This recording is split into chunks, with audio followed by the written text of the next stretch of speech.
पाकिस्तान को $260 अरब बरामदात वाला मुल्क बनाएंगे। जादू टोने नहीं बल्कि मेहनत से मुल्क को आगे लेकर जाएंगे। मैं और आर्मी चीफ 2 ममालिक के पास गए। IMF प्रोग्राम के लिए दिन रात मेहनत की।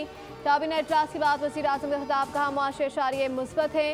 आलमी मालियाती इदारे एतराफ़ कर रहे हैं। मईशत की बेहतरी के लिए नवाज शरीफ का शुक्रिया अदा करना चाहता हूँ।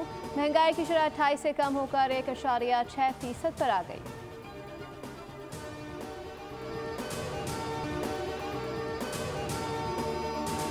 मुस्तफ़ा आमिर कत्ल केस, मरकजी मुल्जिम अरमागान के जिस्मानी रिमांड में 6 रोज़ की तौसी, जेल भेज दिया गया। मुल्जिम शराज ने अपना वकील तब्दील कर लिया। मुल्जिम की पैरवी अब वसीम गुल जदून एडवोकेट करेंगे। अदालत ने मुल्जिम शराज को अदालती तहवील में जेल भेज दिया। FIA की तहकीकात का आगाज़। हुकाम के मुताबिक मरकजी मुल्जिम के लैपटॉप, मोबाइल और दीगर रिकॉर्ड्स का जायजा लिया जाएगा। Anti money laundering and counter financial terrorism wing भी तहकीकात करेगा।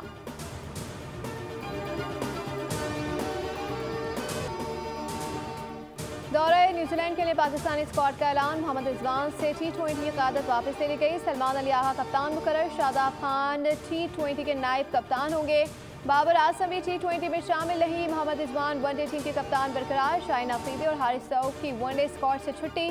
कौमी क्रिकेट टीम के हेड कोच आकिब जावेद और सलमान अली आहा की प्रेस कॉन्फ्रेंस का, हमारे पास ऑलराउंडर्स की कमी है। चैंपियंस ट्रॉफी में खराब परफॉर्मेंस की जिम्मेदारी कबूल करता हूँ। सलमान आगा ने कहा कि कोशिश होगी मुख्तसर फॉर्मेट में बेहतर अप्रोच के साथ खेलें।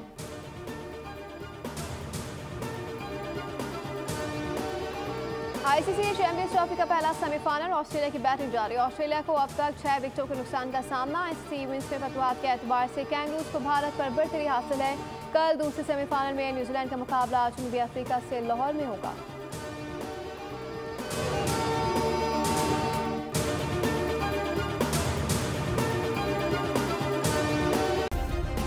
सब्सक्राइब करें और बेल दबाएं ताकि कोई खबर रह न जाए।